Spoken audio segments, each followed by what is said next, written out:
Hello, everyone.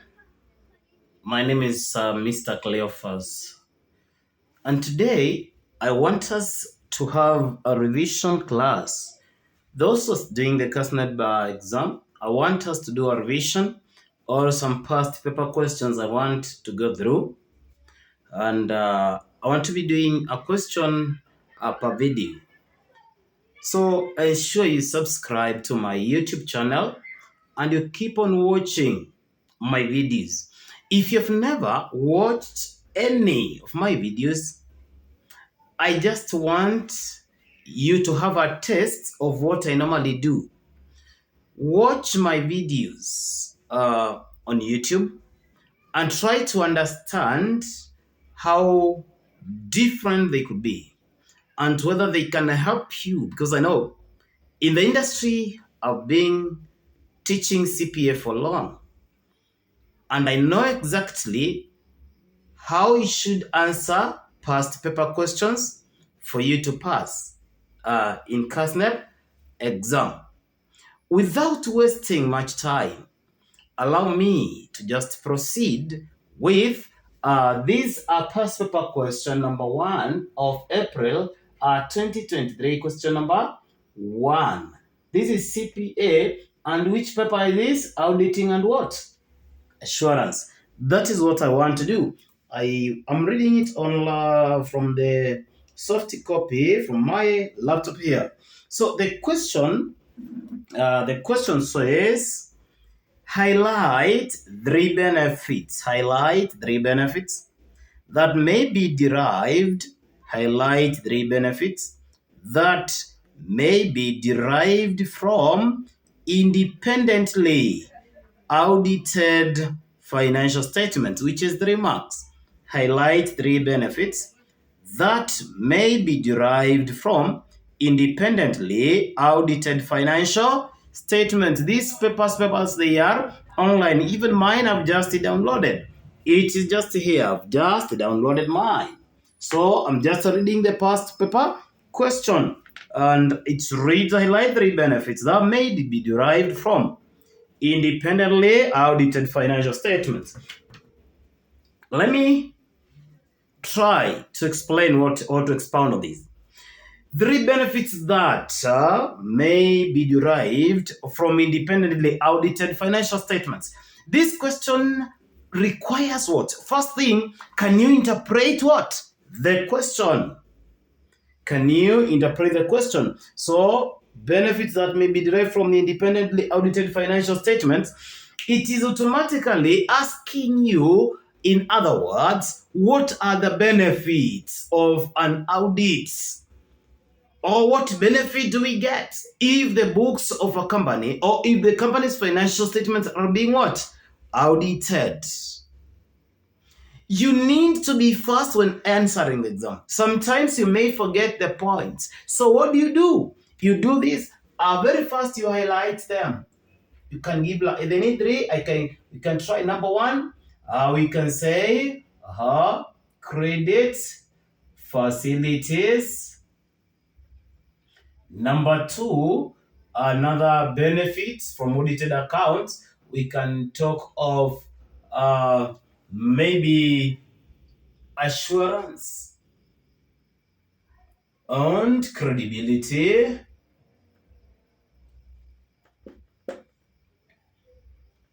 Number 1 is tax ascertainment.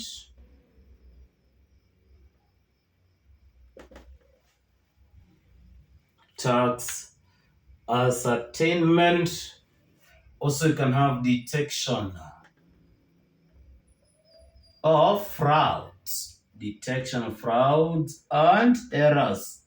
So after you list them, it becomes easy for you to get all the marks. How? You'll be now going to taking this. You can do this one somewhere on that maybe past paper you should be given, and then you now start, after you highlight them very fast that some points don't disappear. Start now explaining each. So you start with the credit facilities, and then you just now you need to add some flash, some more wordings elaborating on these credit facilities, so that at least you can get some points or other points. and the examiner will have no reason to not to award you all the marks. So credit facility is saying audited financial statements enables an entity or a company, I've said, audited financial statements enables an entity or a company to obtain loans from financial institutions, to obtain loans from financial institutions. So we can use books of the financial statements which have been audited to get loan or to get some credit facilities from financial institutions such as banks. Number 2 is here. We explain about assurance and credibility. You need to explain the benefits of audited financial statements. Audited financial statements, they enhance assurance to the users. They enhance assurance to the users of financial statements, e.g. like the shareholders, the government, customers, etc. And they are more credible. They are more credible than the financial statements which are not audited. I've said audited financial statements, they enhance assurance to the users. And I've given some examples. That is when I explain that's how you put it. Then you proceed and say, and they are more credible as compared to financial statements which are not audited. Then the other one is tax ascertainment. Audited financial statements, they are used to determine the amount of tax liability payable to tax authorities. I've said audited financial statements, they help in determining the amount of tax liability payable to tax authorities. Another one is here, detection of what? Frauds and errors. Audited or an audit of financial statements facilitates detection of frauds and errors in the financial statements. So remember, detection of frauds and errors is a secondary responsibility of the auditor. And by auditing, auditor is going to detect frauds and errors or the material frauds and errors affecting the financial statements. So that's briefly what you expected to say and get all the marks. There is a question number, that was part A. So this is April 2023, question number 1. This is number 1A. I want us to discuss question number 1B. Number 1B here, I read the question, says, International Standards on Auditing, ISA 560, subsequent events. Defines subsequent events as events occurring between the date of the financial statement and the date of the auditor's report, and facts that become known to the auditor after the date of the auditor's report. Required. Propose for audit procedures that an auditor should perform as near as possible to the date of the auditor's report. Say, propose for audit procedures that an auditor should perform as near as possible to the date of the auditor's report. So these are the procedures that auditor does towards the date of the report or towards the reporting dates. And one, it should ascertain whether, because the question is set towards also subsequent events. So one of the procedures regarding subsequent events, one is that auditor should ascertain whether there are any subsequent event affecting his report or affecting the audit report. He needs also to do what? To bring or to account for the subsequent events. Remember, we have adjustable and non-adjustable. So he needs to adjust financial statements. That's how you can frame it. Or they should adjust financial statements for adjusting events and disclose or make a disclosure of the non-adjusting events. Another thing, auditors should ascertain the effect of subsequent events on the audit report and on the financial statements. He can also make inquiries. That's another point. Auditor can also inquire. Auditor can also inquire from management on any subsequent event known to them.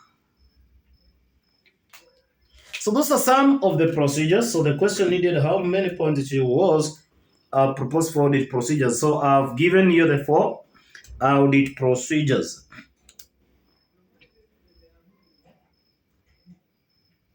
Let me go to part C, which is the last part of the question. Elimu Yetu Trust is a charitable institution that sponsors needy students to seek tertiary education in Europe. The organization raises finances from cash donations at annual fundraising events, telephone and online appeals from well-wishers. Elimu Yetu Trust has employed a part-time bookkeeper since it is still at an early formative stage, and the trustees cannot afford to hire a qualified accountant. Following a recent review of the Finance Act, charitable institutions will be subjected to new audit and accounting regulations. Due to this, your firm has been appointed as first-time auditors of Elimu Yetu Trust. You have been informed by the trustees of Elimu Yetu Trust that the unaudited financial statements for the year have been prepared by a volunteer who is a recently retired qualified accountant. Describe two examples of each of the following risks associated with the audit of Elimu Yetu. Then we have bulletin 1, inherent risks. So we want to see the inherent risks associated with Elimu Yetu. So this is part C. We want to start with inherent risks. So these are, what are inherent risks? An inherent risk is a risk which is within the entity and its environment. Or it is a possibility that fraud and error, they are present in the financial statements prior to an audit and prior to institution of controls. One is you've seen that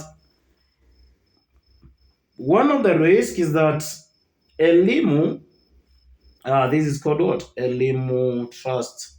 Elimu Yetu Trust, it has employed a part-time bookkeeper. So this is a part-time bookkeeper because it cannot afford to hire a qualified accountant. So one of the risks, they cannot hire a qualified accountant. Cannot hire, so that is a risk.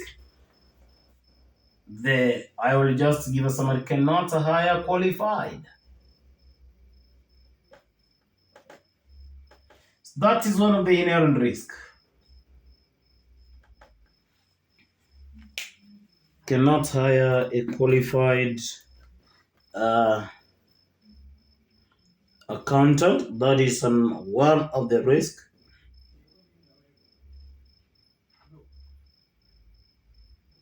I've also seen somewhere that the volunteer did preparation.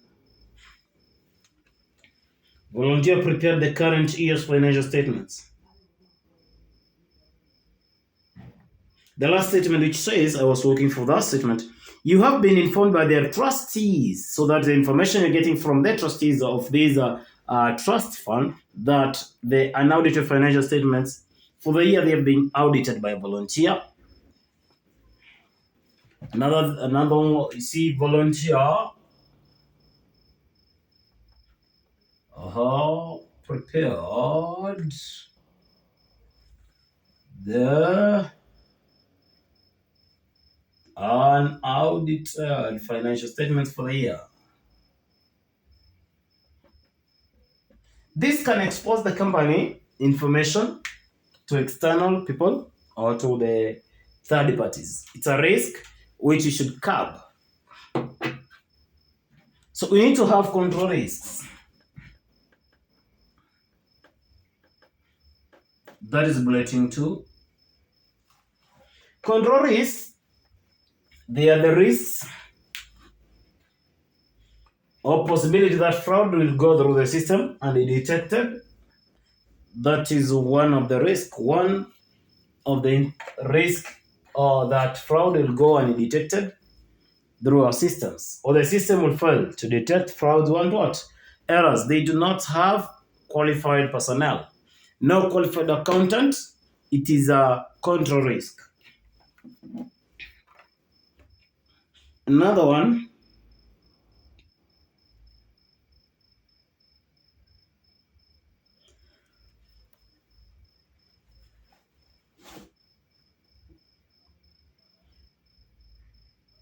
we have been told volunteers, there is no person responsible to prepare financial statements. Anyone, anyone can prepare, or you can say no no person or personnel assigned to prepare financial statements, because even a volunteer can prepare them. That is a risk. Then you can talk of detection risk, is the last one. Detection risk, the bulletin 3. Detection risk. When you talk of detection risk, is the possibility that auditor will also not detect frauds and errors which have not been detected by the system of the company. And this may be caused by what? One, poor systems or poor company systems. In elimu yetu, we do not have proper systems, so that one can lead to detection risk. So poor system, because there is no strong internal control system. Another one,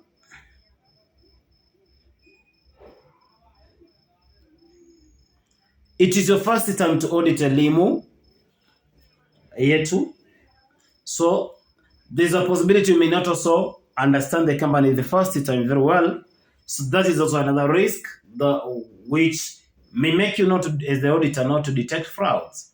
So since it is your first time, when explaining, you say, since it is your first time, or it is my first time to audit elimu yetu trust, this poses a detection risk, or as an auditor, I may not get to understand the company's background information well, is because I do not have an experience in auditing this particular organization.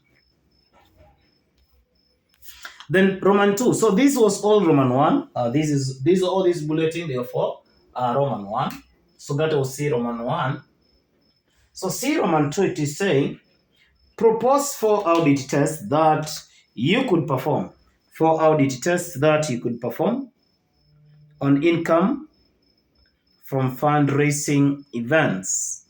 Audit tests you could perform on that income you get from fundraising event. 1, I will ascertain whether there's proper recording of the income obtained from the fundraising events. Say they'll ascertain whether there is proper recording of the income received from the fundraising events. That is the first thing, recording.